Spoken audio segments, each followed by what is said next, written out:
All right, good morning. Thank you for joining. I'm Jed Bradley. I'm the Executive Director of Finance Planning and Budgeting's Policy Planning and State Operations Group. Thank you for attending, and thanks in advance for your partnership during the upcoming state legislative session. We really couldn't do this work without all of you.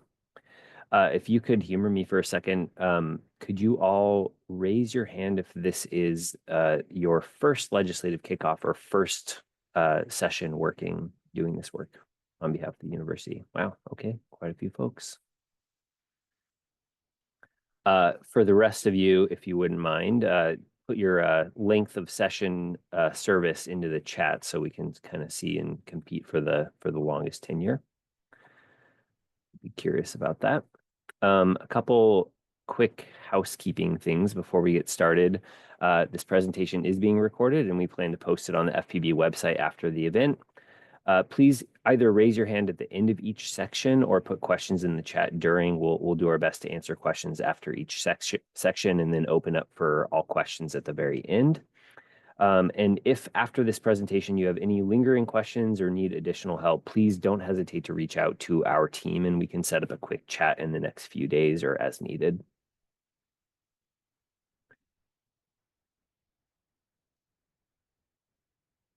We have a new team member in FPB. We're thrilled to have Christine Librand as our new assistant director. She's been a close partner to our work and is a member of FPB's Institutional Analysis and Data Support Group. So we're excited she's joining us here in PPSO. Christine, you can wave, or I think you're on the screen. Great. Hi, everyone. Great to be here. So here is our FPB team that you'll be hearing from this year. A few quick notes about our role during the state legislative session. We will produce budget briefs for any major budget proposals, which we'll talk about a little bit more later. We track all bills relevant to the university, and we coordinate efforts with state relations and medicine who are on the ground in Olympia. And we coordinate fiscal note responses to requests from the legislature to kind of cost out any proposed legislation. So in addition to that, we respond to kind of a wide range of data and policy questions from the governor's office, from the legislature, and even internally from our administration about things that are happening in Olympia. So we may be in touch with you for any one of these things and appreciate your help in advance. So as a quick overview of our specific roles, I can be the kind of primary contact for the team for any general questions. Happy to point you to the right person if you aren't sure who to ask. Christine is leading our bill tracking and analysis with the help of Lauren. She will be reviewing and tracking Senate bills and helping with fiscal notes and information requests. And she can be the primary contact for the team if I'm out or if I don't give you the answer that you want to hear. Lauren is our resident expert on LobbyGov and operating budget analysis. She'll be reviewing and tracking House bills and helping with fiscal notes and information requests. Michael, again, will be leading our fiscal note process and assignments and review and approval and leading our capital budget analysis. And then Shalom is joining for a second year as our graduate student intern. She's a graduate student in the School of Public Health, and she'll be maintaining LobbyGov, sending bill updates, and helping with information requests as well. So we're very excited to have Shalom back. And as usual, we have never been successful without our favorite policy analysts. So Alexis left our team for a new role at the Seattle City Council and took her 2 cats with her. And the addition of Christine and Cinder brings a perfect dog and cat balance to our session team. So hopefully that's a good omen for what is to come. And with that, I will pass it off to Lauren to talk about bill tracking and LobbyGov. Thanks, Jed. Good morning, everyone. I'm Lauren Hatchett. I'm a senior policy analyst here in FPB. My first legislative session was in 2018. And I think I say this every year, but I really am so grateful to all the folks that I've worked with here at the UW, and I really couldn't do it without your help. If you've attended kickoffs in the past, which I saw a lot of you have, I'll just say up front that my slides for this presentation haven't changed a ton. I'm sorry, but I did refresh a few. I also realized that I can only make bill tracking sound so cool. So again, sorry. I can promise that this will be a really good refresher on the legislative process, bill analysis, and LobbyGov.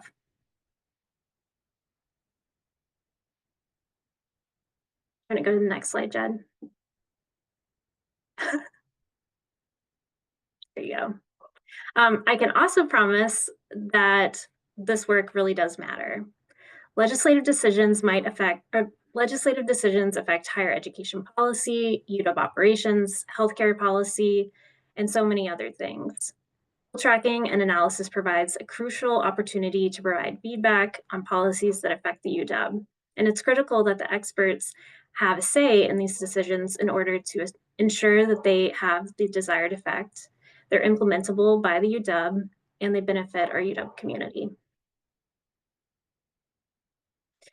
I'll start with a few legislative terms that are important to know just throughout the legislative session. I'll just read from the slide on this one. So the House of Origin, or the first house, this is the chamber in which a piece of legislation originates. The opposite house, or the second house, this is the second chamber through which a piece of legislation moves.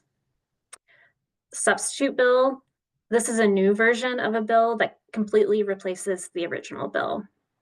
A striking amendment, or a striker, this is an amendment that removes everything and inserts a new bill. Engrossed is legislation into which one or more amendments have been incorporated and it has passed a chamber.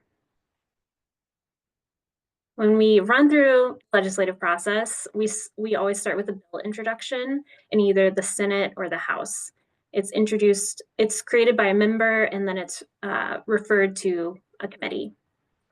The committee then reads the bill, and they may decide to hold a public hearing, which is essentially an opportunity for stakeholders to voice support or concerns.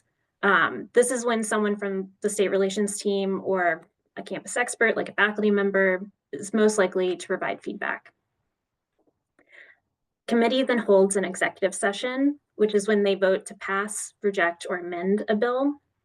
If it's passed out of the committee, the bill may go to the floor for a vote.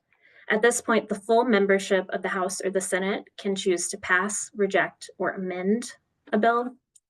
After passing the House of Origin, the bill goes through the same procedure in the opposite house, and we essentially restart the process.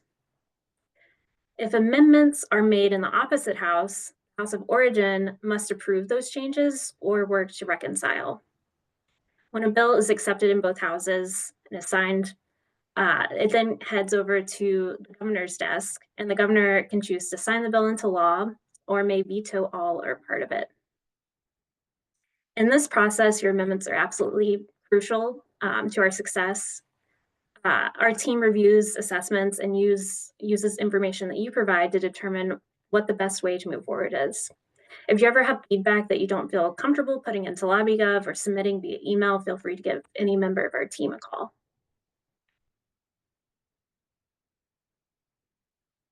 Now that we have the basics down, we're ready to analyze legislation.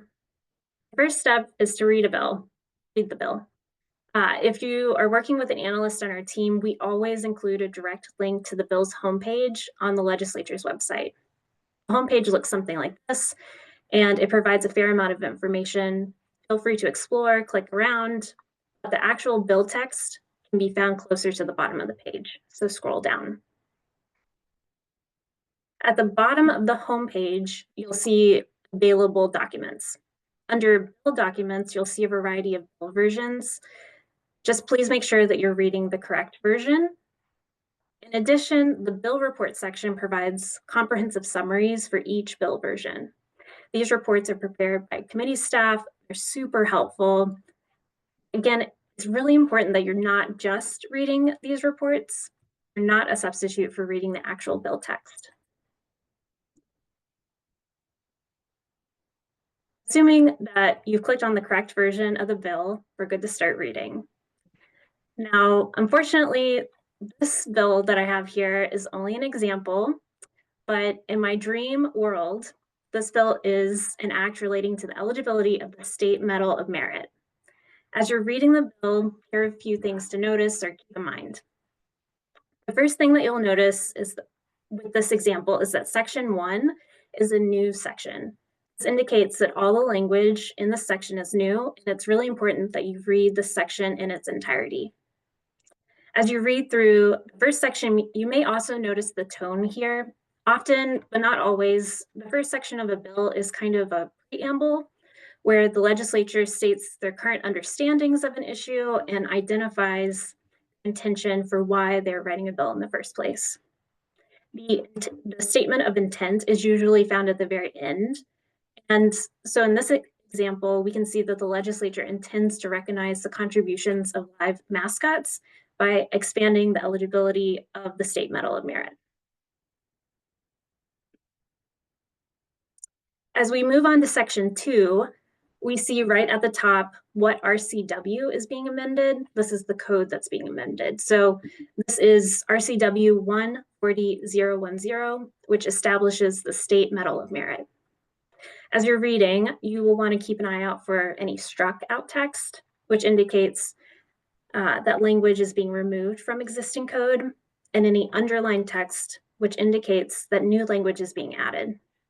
So in this example, the word person is being struck, and entity, including individuals or live mascots, is being added. Now, I wish all bills were just 2 sections, and it's fun. But if you're still following along, bill assessment you'd write here would be pretty easy to sum up. Your bill review might say, this bill would expand eligibility for the State Medal of Merit so that one day Dubs might receive this high honor, which I would definitely be in support of.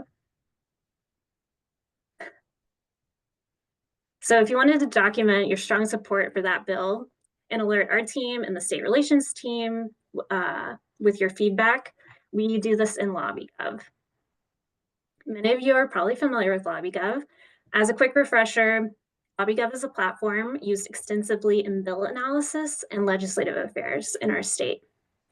LobbyGov notifies our team when a tracked bill has a hearing, when it is amended, and when it moves. Additionally, LobbyGov enables our university community to assess legislation throughout the process. Susan, do you have a question?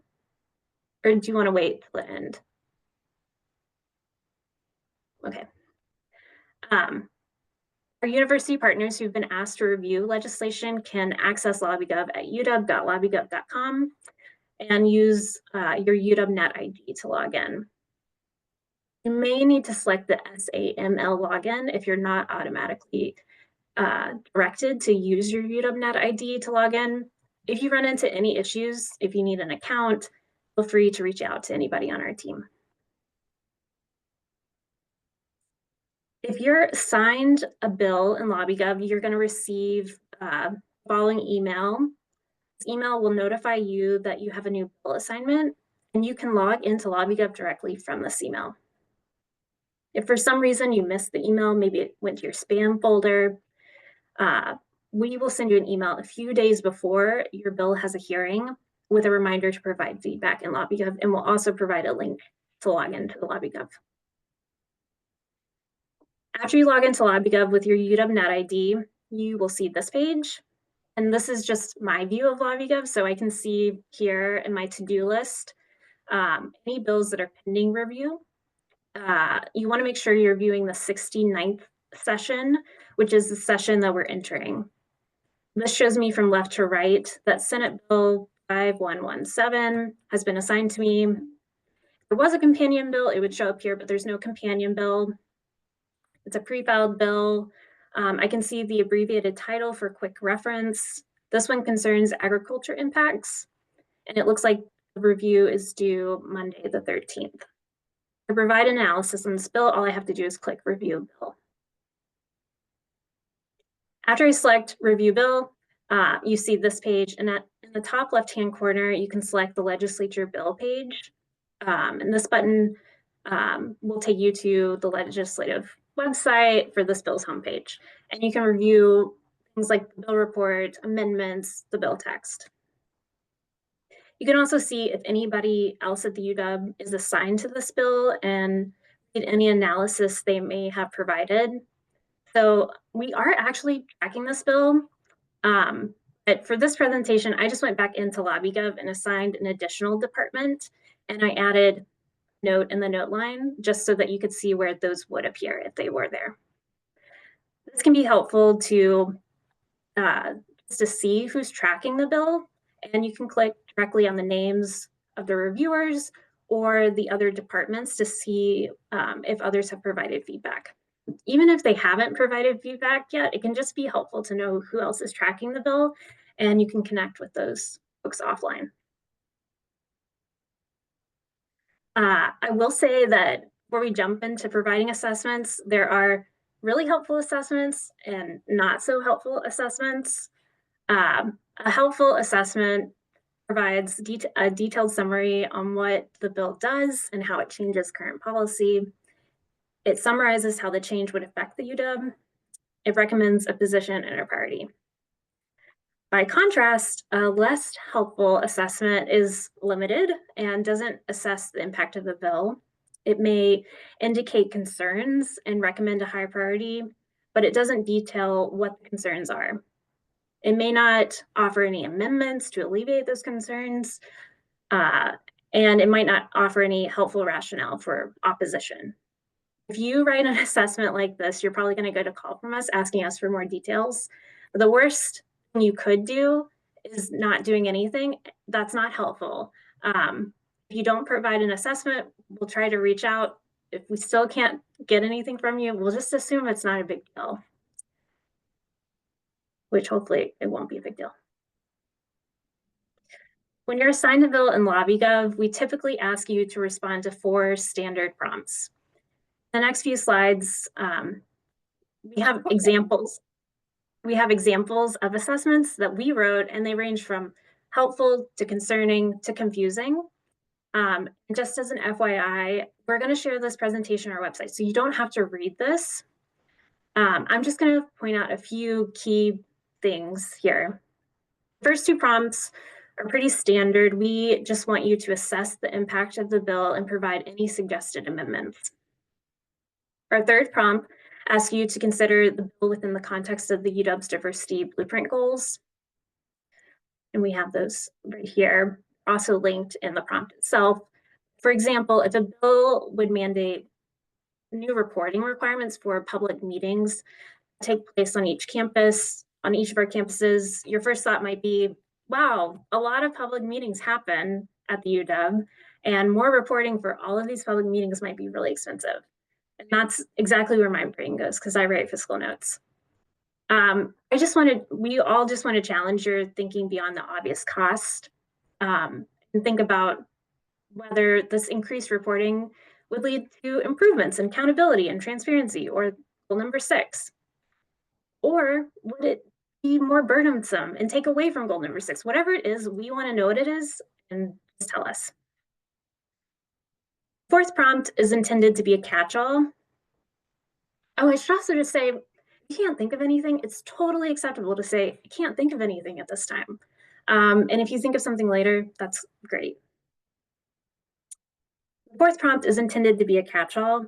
If there's anything that we need to know about this bill, just let us know, like you're working with the senator on writing this legislation, that'd be a great detail to know. More specific you can be, the better.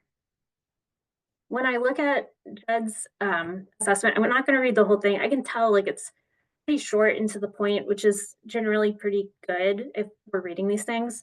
I think one thing that comes to mind is that he put down concerns high as a position and priority, and that designation is pretty rare, and it really should just be reserved for bills that have significant impact on the university. It's something, when I see that, I'm going to reach out to Jed just to have a conversation about his assessment and what it really means. Next assessment that we have here is intended to be like a good assessment, a helpful assessment. Right off the bat, I can tell that this person put a lot of thought into the review. And while we do read every bill, it's impossible for us to remember every bill.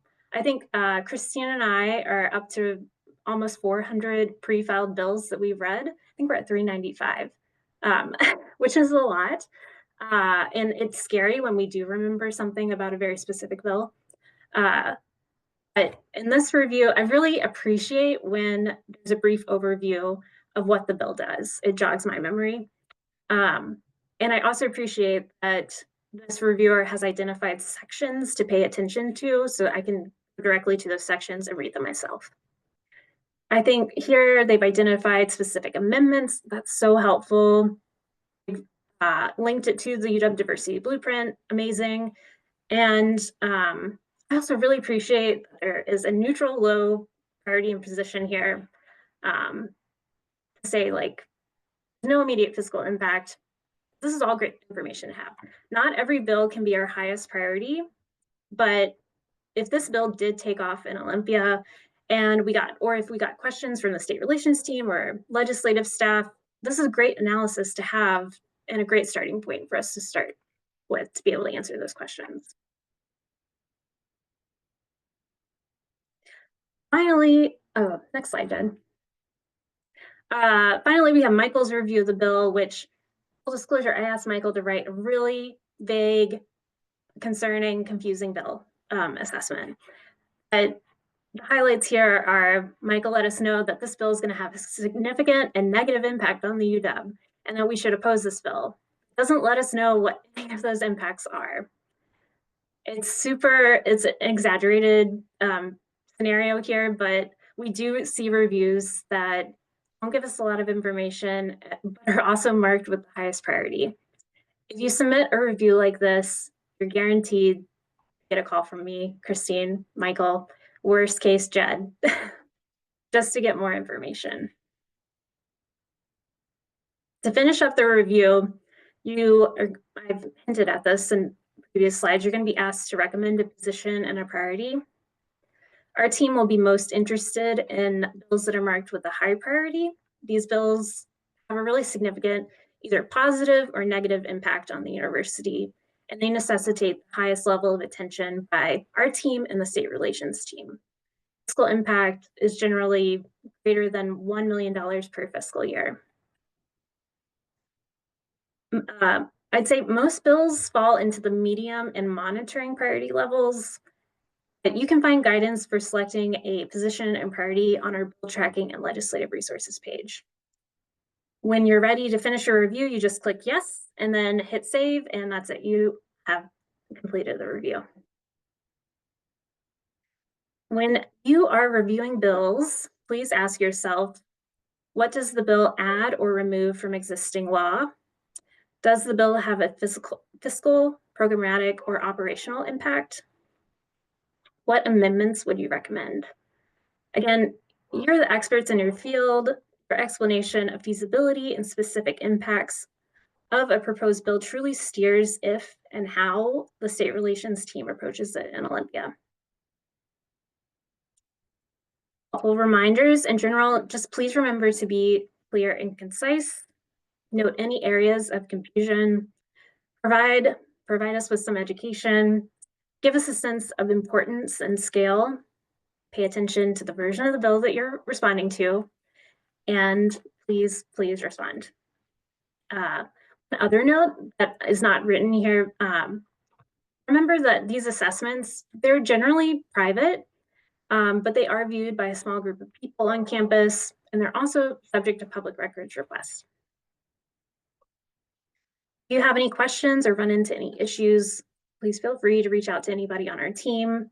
And as I mentioned, we have lots of resources on our website, specifically our bill tracking and legislative resources tab, which is on our website. And yeah, with that, does anybody have any questions?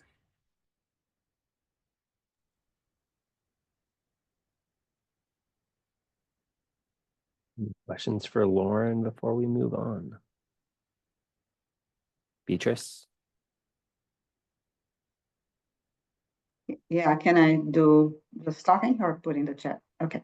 Go ahead. I already did a couple of these reviews, but I still keep thinking when the priority in the position we have is really based on the impact at UW itself, right? And more particularly financial impact. Is that correct?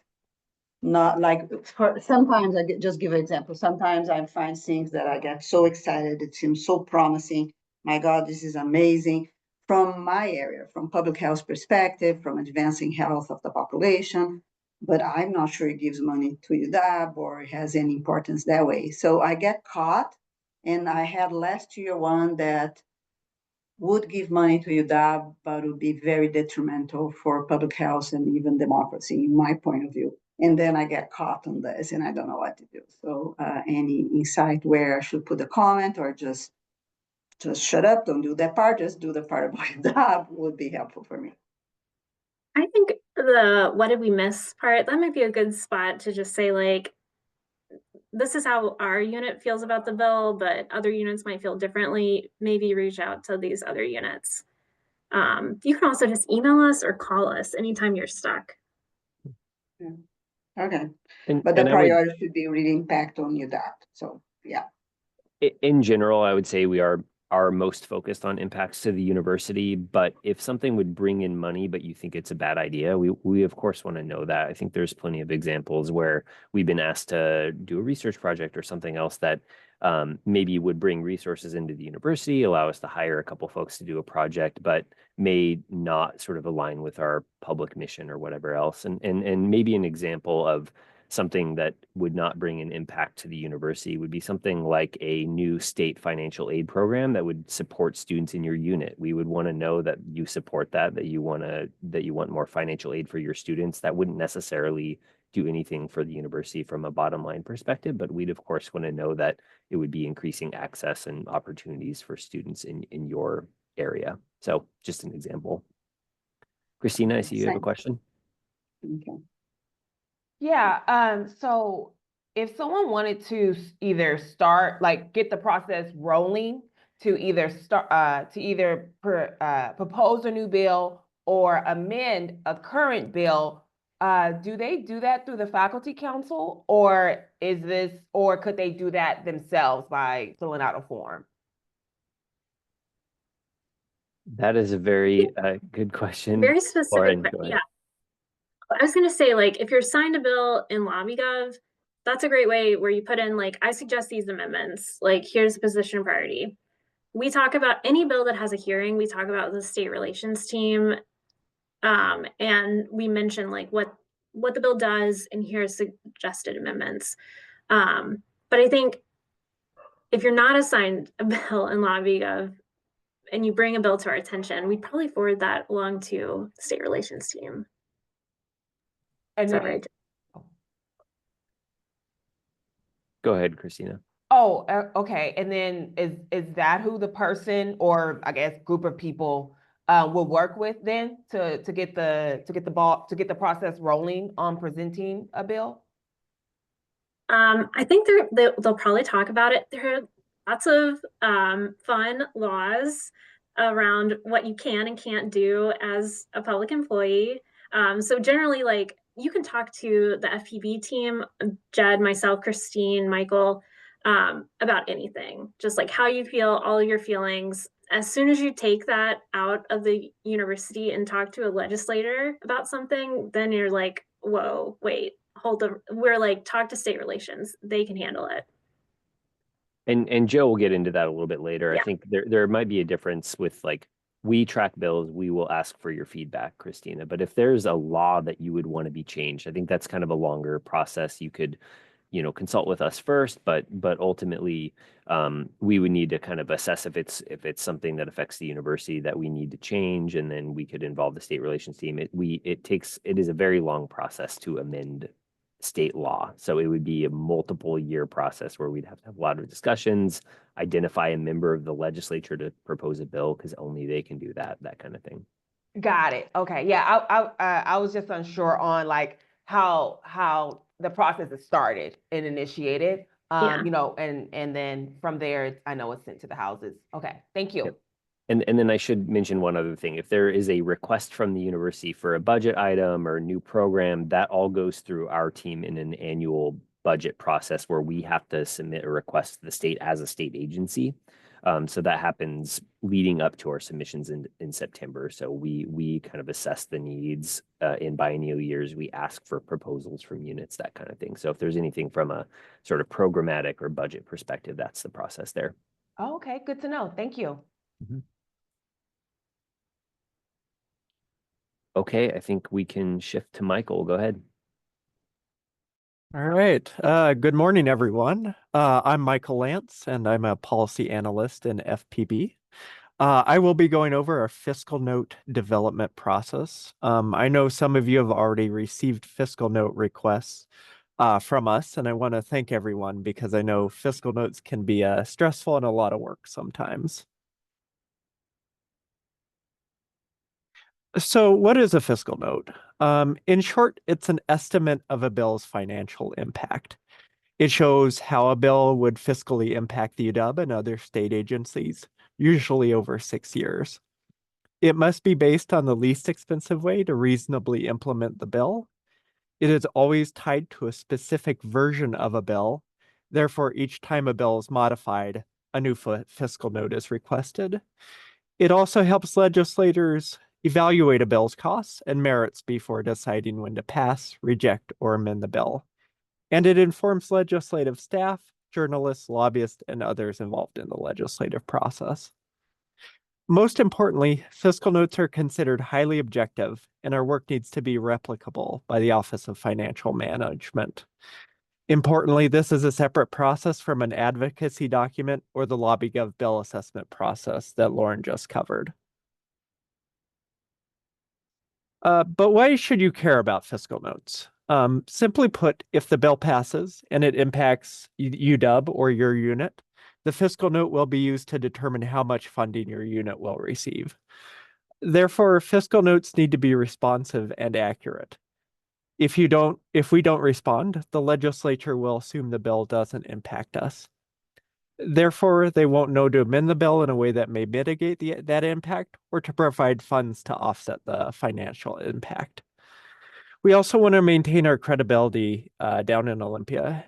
If one fiscal note is significantly off, the legislature might not take future submissions and cost estimates as seriously.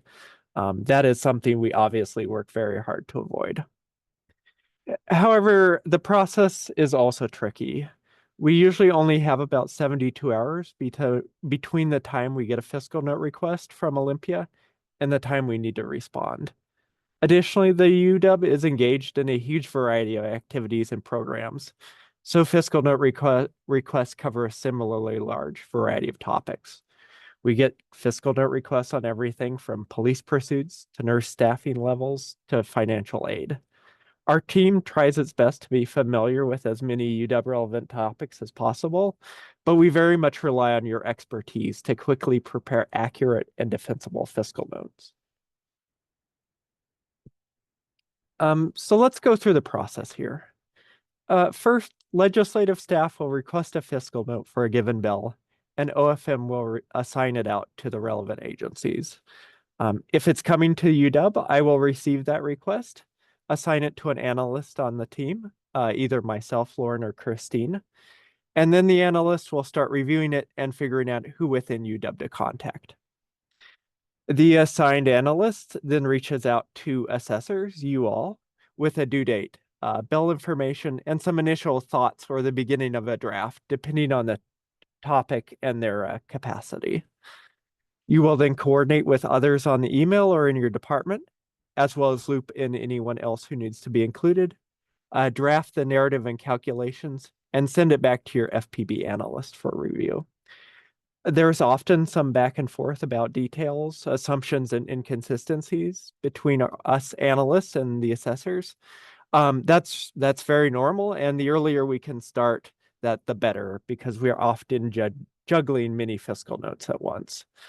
FPB analysts may also have conversations with other agencies or other higher education institutions to assure everyone is in alignment. Once the fiscal note narrative and calculations are finalized, ideally by noon the day the note is due, the FPB analyst will enter it into the OFM fiscal note system. I will do a final review and check and look for errors or points of confusion, and will ultimately release it to OFM, hopefully by 5 p.m. that evening. OFM then reviews the fiscal note and distributes it out to legislators and staff. In rare cases, OFM may request a revision if the fiscal note is very different from other institutions or they disagree with our assumptions. We'll communicate that to you if it does occur, though again, it is very rare. So what should you do when you receive a fiscal note request from us? Our email will include a link to the bill, the narrative Word document, and an Excel spreadsheet where you will provide your analysis. When you receive the email, note the due date and respond to let us know that you have received it and that you're working on it. That's very important, and we very much appreciate you keeping us in the loop. Note that these take priority over bill reviews in LobbyGov or any other general feedback on a bill. Then read the bill and coordinate with other people on the email and loop in others as needed. Please pay attention to both the narrative and Excel templates and fill them out as thoroughly and accurately as possible. Feel free to also tag us in the SharePoint documents if you have any questions or concern. We're happy to work with you. Once you have finished filling out those templates, let us know that you have completed your draft via email or again by tagging us.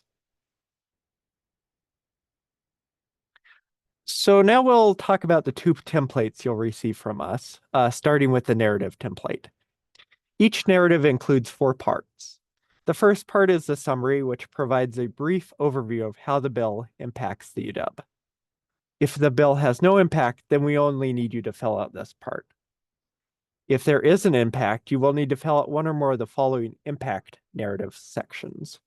The first is the cash receipts section. This is typically only relevant to bills regarding the collection of a tax or fee. For UW, that includes things like tuition or library fees. Next is the expenditures section. This is the actual cost to implement the bill and includes things like salaries, benefits, travel, goods and services, etc. It's very likely most, if not all, of your analysis will be in this section. Finally, we have the capital section. Capital FTEs and expenditures are reported in the same manner that we report operating costs.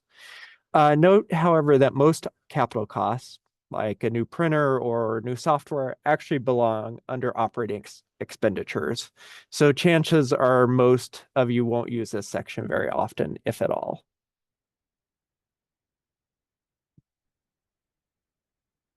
So here's an example of what we expect for the narrative document. This example is for a bill that requires a faculty member to attend a work group in Olympia. As you see, a brief summary of the bill is provided at the start. Then the expenditure section includes a section-by-section narrative of the cost drivers, as well as the total impact per fiscal year at the bottom. In this example, there is no cash receipts for capital expenditure pieces, which again is pretty common. Usually it'll just be the summary and the expenditure section. The second document you will receive from us is the fiscal analysis template, which is in the form of an Excel document. This is where you place the numbers that your narrative supports. As you can see here, please break expenditures out by object. We've worked to include clear instructions for filling out this document this year, but if you are unsure of where a cost should go, please communicate that to your analyst. Here, the example bill required only a small part of a professor's FTE 0.02, which works out to a couple hours per month. This results in the bill costing 2% of the professor's annual salary, 2% of their annual benefits, and then some travel costs to drive to and from Olympia. If, for example, you had also needed to buy materials for those meetings, they would have had goods and services costs as well. Just note that this example is from a few years back, but the new templates will have fiscal years for this biennium, starting with fiscal year 2026. So what if you read the bill and aren't sure what to do? Talk to your analyst and give us your best estimate. Resist the urge to say we don't know or are unsure, especially if you know there will be some costs associated with the bill.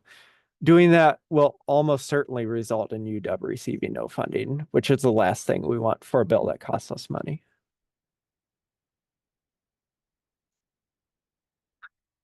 So kind of to wrap up here are some final helpful tips and reminders you should reference when drafting a fiscal note.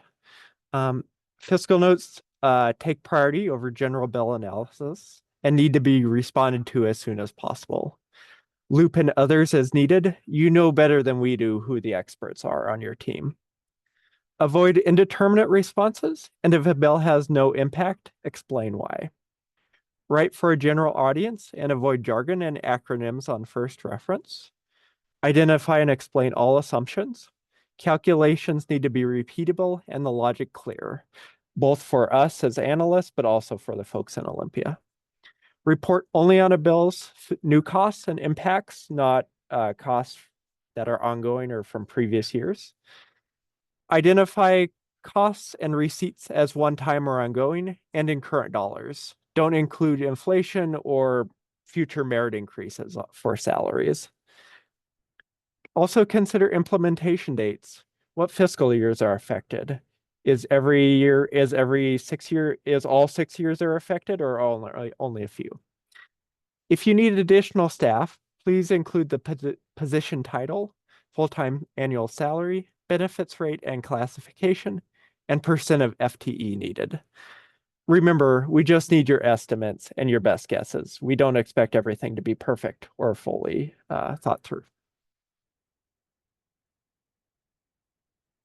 Finally, we have some resources available on the FPB website.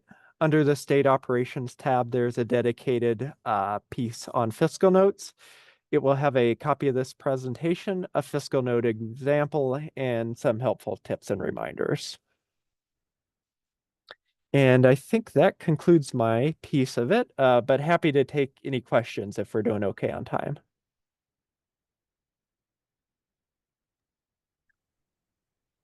Any questions about fiscal notes?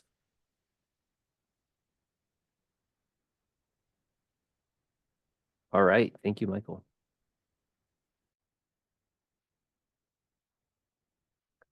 Okay, so now that we've covered those essential processes, here's a bit of kind of an outlook on what we're expecting to see this session.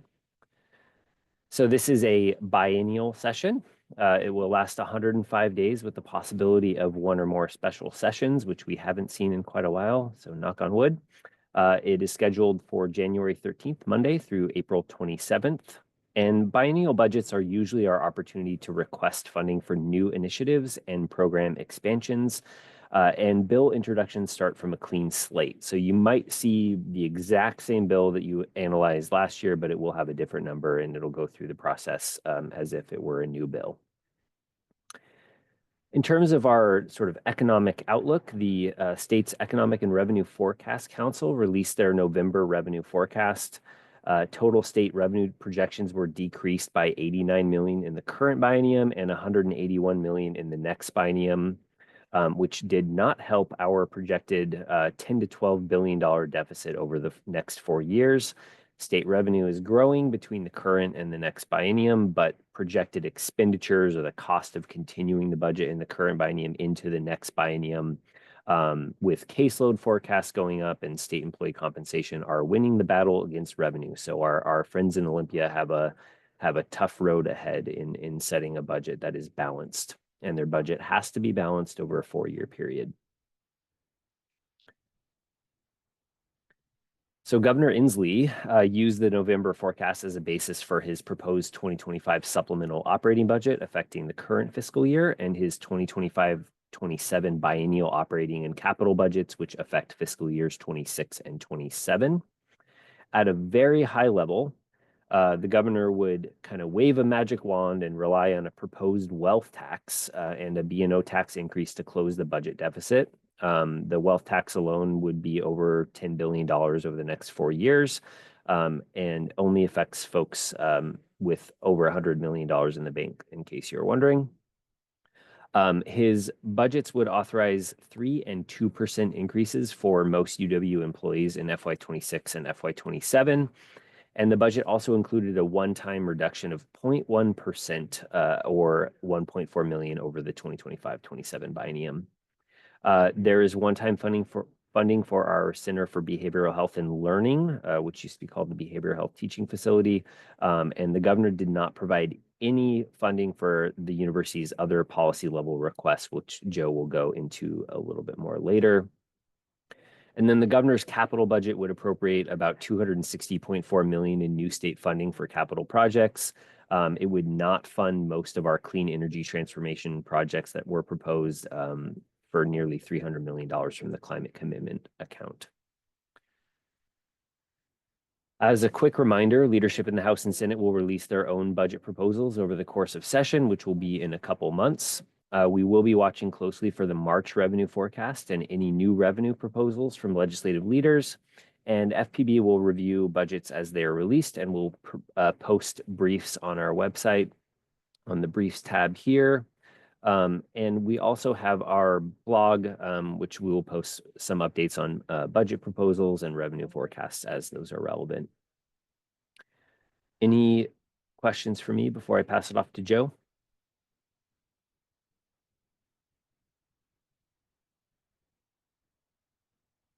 All right, Joe, take it away.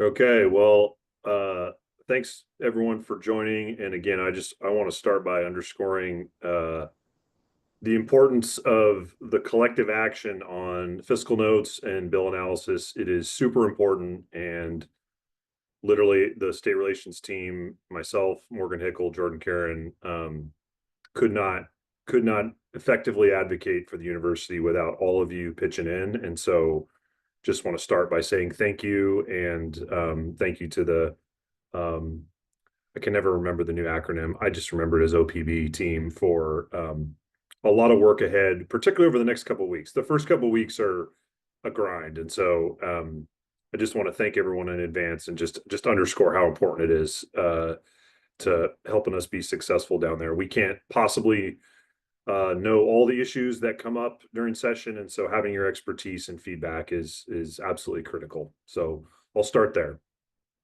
So there's a couple of questions already about kind of what we can do as state employees. You know, I would say that despite all of us being state employees, we still are citizens, and we can still engage in the political process. We just have to do it on our own time with our own email address. So that's just a good reminder. If you want to reach out to your representative in Olympia, I would encourage you to do so, but we all have personal email accounts, and we can do it at 8 in the morning or 5 o'clock at night just to make sure we're all above board.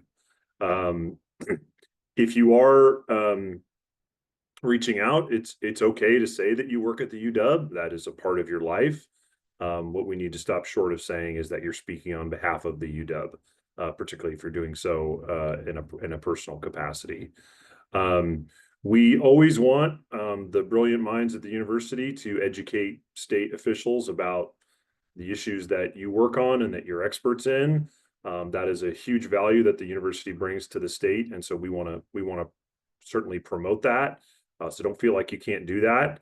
We're going to get a lot of questions from legislators about how things work here, about how it could be better, things like that. We absolutely want you to help us respond to requests for information. You can also lobby an elected official or state official. Just got to report it. And so many of you have probably received an email from Jordan Karen from our team requesting your activities on this front. And so just hope that folks are staying current on that. Part of our role as state relations is to make sure that the university is being compliant. So we submit that report quarterly. And so if you have questions, Jordan is our sort of PDC expert, and we can help get through those and answer any questions you may have. I would say as a general rule, if you're talking to a legislator or something, I know folks have relationships with legislators, and that's fine. That's a good thing. It's always helpful just to keep us in the loop.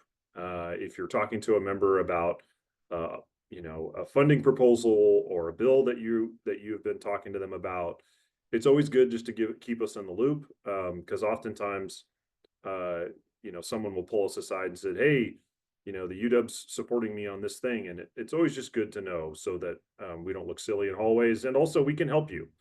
We can help you engage in a thoughtful way. We can help give you advice. We can also help get ahead of some challenging situations that often arise. And so collectively, our team's been doing this a long time, and we know these legislators too. And so it's always just good. Just keep us in the loop. We can help make the experience more positive. I promise. Next slide, please. Please don't reach out and lobby on behalf of the UW. That's the role of the Office of State Relations. Again, if you'd like to be a part of it, we welcome your participation. We certainly need your participation on the sort of the items and activities that I said at the top. But it's really important that the university the administration speak with one voice. If we have, 50 people down there saying 50 different things, we're just not going to get much done, I promise. And it's going to be confusing and not particularly productive. We also really want to be careful about engaging in grassroots lobbying. Okay, so what does that look like? So that means I send out an email to everybody I know from the External Affairs Office and say, I need you to reach out to your senator and tell them to vote against Senate Bill 3000. It's a terrible bill and we can't have that happen. Can't do that on public email. If you want to do that, if you want to collect, you have personal email addresses for people that you know at the UW and you want to do it at 501, that's your right as a citizen, but we cannot do that using UW time and resources. We can't get involved in political campaigns or ballot measures. Obviously, not a lot of that happening right now. It's just a good general reminder that if you want to get involved in a campaign or a ballot measure, you're right as a citizen, just don't do it using UW resources. And all this information is on our state relations page. We try to keep it updated. Morgan, right on cue, put it in the chat. So feel free, if there's a gray area, and there always are gray areas, please reach out to us and we can help hopefully demystify that and give you some advice. Next slide, please.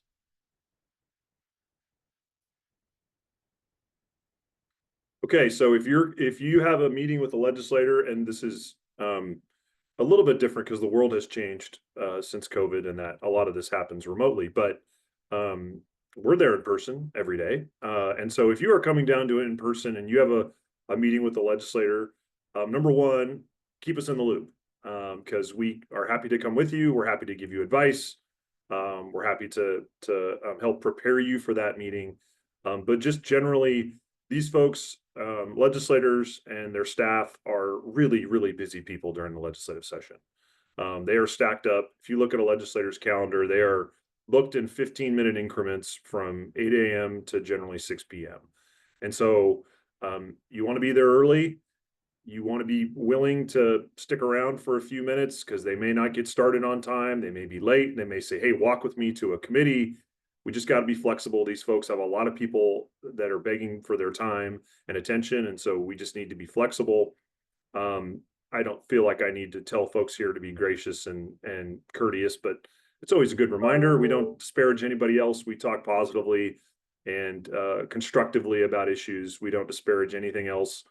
And just try and be above board because you are representing the university. And so we want to and make sure that we're consistent in being positive and thoughtful in our engaging with the legislature. It's always helpful and reminder that legislators are humans, they're regular people. And so talking to them like you would talk to a friend or family member about an issue and is always just a good rule of thumb. We don't need to always prove and spend a lot of time being super technical.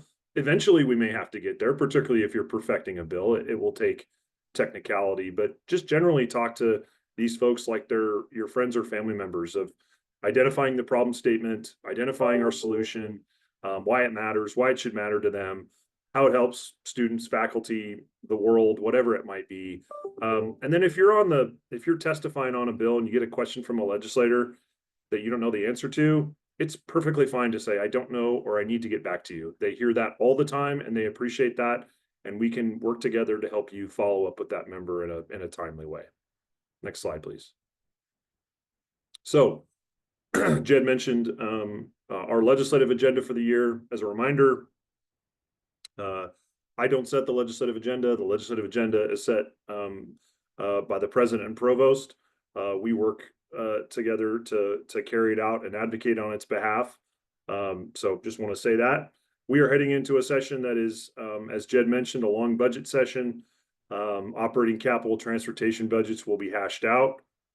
The election in November, at least in this state, produced a relatively clean sweep for Democrats. They have all the statewide elected offices. They now have 60% majorities in the House and Senate and added a seat in both chambers. They are effectively setting the agenda in Olympia. There's a new majority leader, Jamie Peterson. He represents the 43rd, which is this district. We have the other caucuses have stable leadership, but we've got a whole bunch of new folks in important places to us. 3 new vice chairs on Senate Ways and Means, including Senator Trudeau, writing the capital budget in the Senate. She represents the Tacoma campus down on the 27th. We will have a new chair of our House Post-Secondary Education and Workforce Committee, which should be announced here in the next, I think, 24 hours. And we have a new ranking member on the Senate Higher Ed Committee, Senator Junie Warnick from Moses Lake. The big topics, as you mentioned, we've got a $10 to $12 billion shortfall over 4 years. I was at a meeting or at an event a couple of days ago, and I heard a veteran legislator, Democratic legislator, said, "This is not a crisis. This is a challenge. This is not a budget crisis. The Great Recession was a budget crisis. This is a budget challenge." But it means that they're going to have to, it's going to be, we're not going to bat 1,000 on this legislative agenda from a budget perspective. We're just not. This is the most challenging budget situation. This is going to be my 9th session in this role. It is going to be the most challenging that I have encountered from a budget perspective. They have a lot of difficult decisions to make.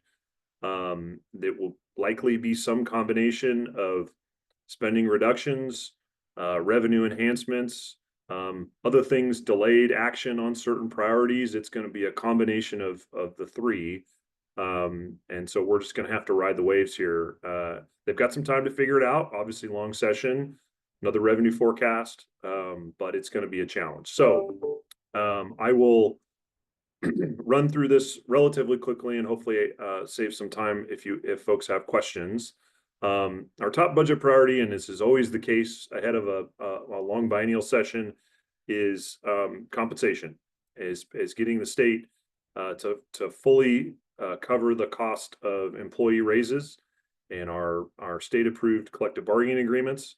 That is our number 1 priority. That is the number 1 priority of every public higher education institution in the state. So our public 4-year partners and our friends at the State Board for Community and Technical Colleges, this is the number 1 item that we all care about. It is the largest incremental chunk of funding that we can get from the state in a biennium. And it is the best way to inject more state dollars into public higher education. And so that is going to be our top priority. We tried to be thoughtful this year, and we always try to be thoughtful about this, but it certainly bore out this year in our agenda to have a tri-campus agenda. So you will see high demand degree program expansions at each of our 3 campuses. They're listed there. Some are familiar. Some are new, but they're all exciting and they're all needed. So you'll see that in each of our campuses. Next slide, please. We also have a student support request for each campus. Again, some are, particularly the Tacoma request is something that's already been funded on a one-time basis. Obviously, salaries and folks that work for us in this space are not one-time expenses, so we want to make those ongoing. So some of these are familiar, but again, try to sort of have a tri-campus agenda here. Morgan put in the chat a little bit of a longer form description of each of these. We also, if folks are really interested, you can go on the OFM website and see the longer form, the brilliant work of Jed and Lauren and Michael and those folks to put those decision packages together. I should also note, we've got a request for support for the Office of the Washington State Climatologist. This has long been work that the university has done and sort of covered on behalf of the state. This not only helps give stable state support for this office, but also expand their work. If you read the news, this work is not going away or getting easier. So it's an important role that the state has, and we're asking the state, or that the university has in this space, and we're asking the state to step up in this respect. We also continue to want to turn back a recession era cut or policy change, really about getting more deferred maintenance money into the university from the state. That's what that final bullet is, so that we can continue to maintain and preserve these lovely campuses that we have, and have the state support us in that effort. Next slide, please. Our capital budget priority is short but robust. We have one priority construction project from the state building account, and that's the construction and modernization of chemical sciences facilities and the renovation of Bagley Hall. One project together. Thankfully, this was nearly fully funded in the governor's budget, and so we feel well positioned on that. And then almost $300 million in requests from the Climate Commitment Act to decarbonize our Seattle campus. We have made progress on this. I will note that the auctions for the CCA funds pre-election were sort of artificially low because there was uncertainty if the Climate Commitment Act would continue to be in law. And so hopefully those auctions come back in a more robust way, and the state has the ability to make more investments in places like the UW who need to get in compliance and need to decarbonize facilities. Again, just want to end with thank you. It is very important. I can't tell you how many times I've started a day not knowing a single thing about a topic and talked to somebody from campus who has educated me, and it's hard to do, but made me look smart on an issue. And we got there because we had someone from campus who was willing to take the time to get us educated down there and communicate effectively. So thank you for your work on fiscal notes. And again, we work on this all together. We're successful when we all work together. So feel free to reach out if there's anything you need from our office, and we'll be down at our winter camp in Olympia starting Monday.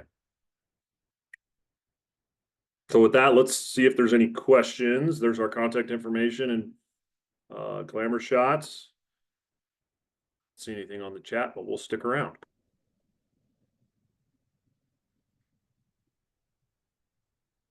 Any questions for Joe or broadly about anything you've heard? Thanks, Morgan, for putting those resources in the chat.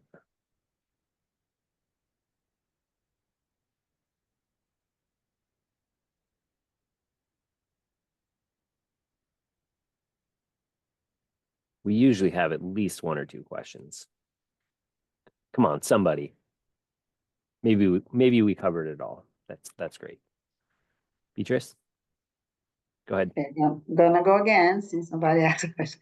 I just want to confirm something. I've been giving testimonies to laws related to cannabis regulatory measures, and we can talk as UW, right? When we give these testimonies, and I usually work with the Office of Government Relationship, giving them an idea what I'm going to talk about. So that is totally fine when you say we cannot talk in behalf of UW. In this case, we are talking as an expert on an issue and representing UW. Is that correct? Yeah, I mean, I think it sort of depends. If you are coordinating with the medicine team or our team about a bill, and you are speaking on behalf of the university because it's consistent with our position, and we've sort of identified that you're the best communicator on that would be an instance where that's fine. You are speaking on behalf of the UW. You are sort of our star witness on that bill.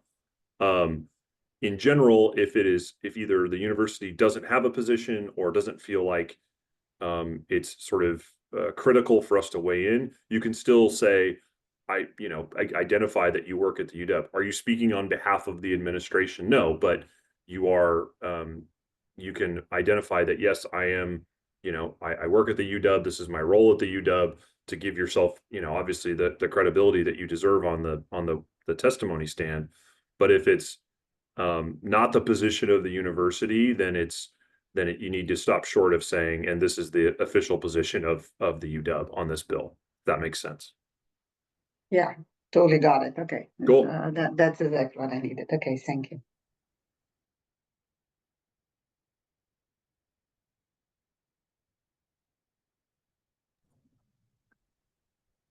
Any other takers? Can always give you 20 minutes back. All right. Well, thank you all for joining us this morning, and please don't hesitate to reach out if you ever have any questions or need any help throughout the legislative session. We really appreciate your help. Have a good rest of your day. Thank you, everyone.